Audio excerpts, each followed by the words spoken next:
और अब हम बात करेंगे इसके नेगेटिव पॉइंट्स के बारे में, नेगेटिव चीज़ों के बारे में, जिन चीज़ों के लिए आपको ये बाइक बिल्कुल भी खरीदना नहीं चाहिए।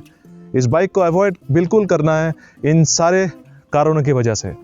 तो नंबर 1 रीज़न इसको बिल्कुल भी खरीदना नहीं है और उसका कारण ये है कि इसमें कोई किक का ऑप्शन नहीं मिलता है। हाँ दोस्तों, इस नए रॉयल एनफील्ड क्लासिक 350 के अंदर आपको किक का कोई ऑप्शन नहीं मिलता है, जो बहुत डिसअपॉइंटिंग है, क्योंकि मैंने बहुत सारे आर्टिकल्स में ये पढ़ा कि रॉयल एनफील्ड वालों ने बहुत सारे कस्टमरों का दिल दुखाया है किक का ऑप्शन ना देने की वजह से। तो मुझे ये लगता है कि कहीं आप अगर दूर जाते हैं इस बाइक को लेकर और मान लीजिए भगवान ना करे उसके साथ ऐसा कुछ हो कि सेल्फ काम करना बंद हो जाए, उस वक्त आपको क्या होगा? उस वक्त आपको कुछ ऑप्शन नहीं मिलता है इसके सिवा बाइक को स्टार्ट करने के लिए। पहले क्या होता था कि बाइक में किक होता था, तो सेल्फ अगर काम नहीं करता था उस वक्त आप किक के सहारे बाइक को स्टार्ट कर पाते थे। लेकिन इस नए मॉडल में उसका कोई इंतज़ाम रॉयल एनफील्ड वालों ने किया ही नहीं है। तो मेरा मानना है कि अगर आपका ये मानना है कि किक चाहिए था, हमें किक देना चाहिए था रॉयल एनफील्ड वालों को, तो फिर ये बाइक आपके लिए नहीं है। इस बाइक को आप छोड़ सकते हैं। दूसरा नेगेटिव पॉइंट जो मुझे लगा कि ये बाइक उतनी भी ज़्यादा सस्ती नहीं है, बिल्कुल भी सस्ती नहीं है। अफोर्डेबिलिटी, ये पॉइंट बहुत वैलिड है, क्योंकि मेजर कस्टमर्स जो होते हैं वो मिडिल क्लास फैमिली से बिलोंग करते हैं, और मेरा ये मानना है कि ये बाइक अगर आप लेते हैं तो फुल जो बजट आपका होना चाहिए वो 2,50,000 या 55 रुपए के आसपास या उससे भी ज़्यादा होना चाहिए, तभी आप इस बाइक को अफोर्ड कर सकते हैं। तो ये बाइक सबके लिए नहीं है, मुझे लगता है, ये मेरा मानना है कि हर कोई ये बाइक ले नहीं पाएगा, और अगर वो ले भी ले तो उसका जो EMI का कर्जा होगा, उसका जो लोड होगा उसके ऊपर, वो बहुत ज़्यादा होगा, क्योंकि लोन का अमाउंट होगा बहुत ज़्यादा। EMI भी बहुत महंगा है इसका, बहुत ज़्यादा है इसका। आप चुकाते चुकाते बहुत थक जाएंगे अगर आपके पास कोई अच्छी नौकरी ना हो तो।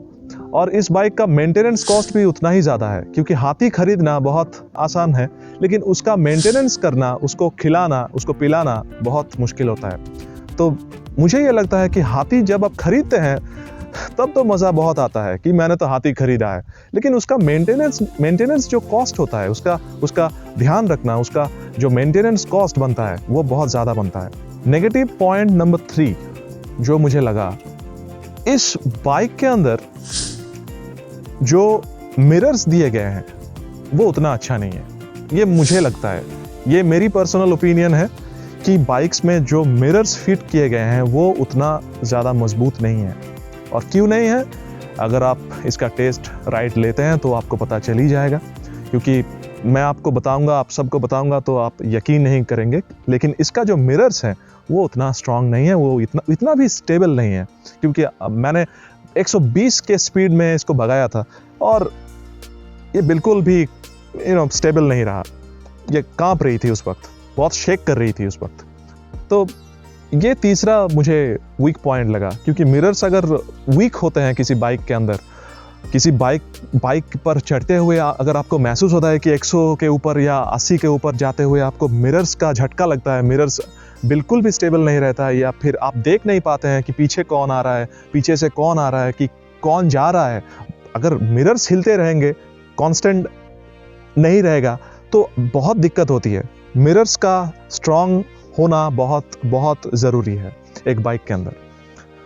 उसके बाद जो वीक पॉइंट मुझे लगा इस बाइक में वो है कि इसमें कोई LED बल्ब नहीं दिया गया है। इस गाड़ी के अंदर, इस बाइक के अंदर आपको सिर्फ हेलोजन बल्ब मिलता है, जो कि बहुत बहुत बहुत डिसअपॉइंटिंग है। आप खर्च कर रहे हैं, आप इतना महंगा एक मोटरसाइकिल ले रहे हैं, एक बहुत ही एक्सपेंसिव गाड़ी ले रहे हैं, और उसके बदले आपको जो बेसिक चीज़ होती है एक बाइक के अंदर वो है आज के ज़माने में LED DRLs या फिर LED इंडिकेटर्स बोल लीजिए या LED हेडलाइट्स बोल लीजिए। इसमें वो सब बिल्कुल भी नहीं है। इस बाइक के अंदर अभी भी वो पुराने ज़माने के हैलोजन बल्ब्स मिल रहे हैं, जो मुझे लगता है कि काफ़ी डिसअपॉइंटिंग है। बहुत बहुत नेगेटिव पॉइंट है ये। इसको कंपनी वालों को चेंज करना चाहिए था, इसको मॉडिफाई करके कुछ नया करना चाहिए था, लेकिन उन्होंने क्यों इसको चेंज नहीं किया? कॉस्ट कटिंग की वजह से होगा, या फिर कॉस्ट कटिंग की वजह से ही उन्होंने नहीं किया होगा कि वो पहले वाला जो हैलोजन बल्ब था उसको ही लगा देते हैं। क्या फ़र्क पड़ता है, वो पहले वाले हैलोजन बल्ब को ही लगा देता हूँ, क्या फ़र्क पड़ेगा? फ़र्क पड़ता है दोस्त।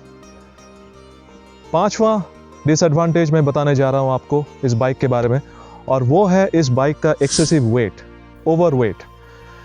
एक 5 फीट 8 और उससे ज़्यादा के कद के लोग जो होंगे, सिर्फ वो ही इस बाइक को अच्छी तरह से मैन्यूवर कर पाएंगे, और अच्छी बॉडी भी होनी चाहिए आपकी, वेट होना चाहिए। अगर ये बाइक गिर जाती है या फिर लुढ़क जाती है, कहीं पर डिसबैलेंस्ड होकर गिर जाती है कहीं पे, तो इस बाइक को उठाना आपके लिए बहुत बहुत मुश्किल हो जाता है अगर आपकी बॉडी के अंदर पावर नहीं है, और आप अगर ऊंचे कद के नहीं हैं, अगर आपकी हाइट अच्छी नहीं है, तो आप इस बाइक को हेवी ट्रैफिक में मैन्यूवर नहीं कर पाएंगे, क्योंकि इसका वेट जो है ये बहुत ज़्यादा है। इसका कर्व वेट है 195 किलोज। 195 केजीज का ये जो बाइक है ये बहुत स्ट्रॉन्ग है, बहुत मुश्किल है इसको मैन्यूवर करना। आप अगर नैरो पैसेज के अंदर इस बाइक को लेकर चले गए तो इसको मोड़ना बहुत मुश्किल हो जाएगा आपके लिए उस वक्त। और सबसे अंत में मैं यही कहना चाहूँगा कि इसका जो छठा डिसएडवांटेज मुझे लगा कि इस बाइक के अंदर सभी वेरिएंट्स के अंदर आपको एलॉय व्हील और उसके साथ ट्यूबलेस टायर का ऑप्शन देखने को नहीं मिलता है। सिर्फ एक ही वेरिएंट है इस बाइक के अंदर, और वो है डार्क सीरीज का वेरिएंट। उस वेरिएंट के अंदर आपको 2 ही कलर मिलते हैं, एक गनमेटल ग्रे जो मैंने खरीदा है ये वाला, और एक मिलता है वो बहुत ही पॉपुलर एक कलर है जो स्टेल्थ ब्लैक के नाम से जाना जाता है। इन दोनों कलर्स में यानी कि कहा जाए कि ये सिर्फ एक ही वेरिएंट है जिसमें आपको एलॉय व्हील और उसके साथ साथ ट्यूबलेस टायर का ऑप्शन मिलता है। देखिए दोस्तों, ट्यूबलेस टायर होना बिल्कुल ज़रूरी है आज के ज़माने में। ट्यूबलेस टायर अगर ना हो तो हवा जल्दी से निकल जाती है, और हवा अगर निकल जाए तो उस वक्त उसको रिपेयर करना, उसको ठीक करना ट्यूबलेस टायर के सिवा किसी और टायर में बिल्कुल भी पॉसिबल नहीं होगा। ट्यूब टायर में अगर हवा निकल जाती है तो एकदम से वो हवा निकल जाती है, और पंक्चर होने पर बहुत ज़ोर सा एक आवाज़ आती है जो बिल्कुल भी पसंद नहीं आता मुझे, और किसी भी कस्टमर को ये पसंद नहीं आएगा।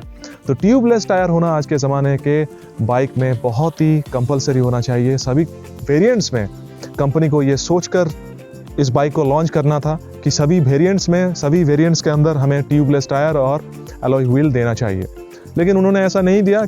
सबसे ऊपर का जो वेरिएंट आता है लगभग 262 का पड़ जाता है ऑन रोड, उसमें भी क्रोम सीरीज में भी उन्होंने एलॉय व्हील का कुछ जुगाड़ नहीं किया, एलॉय व्हील का कोई बंदोबस्त नहीं किया।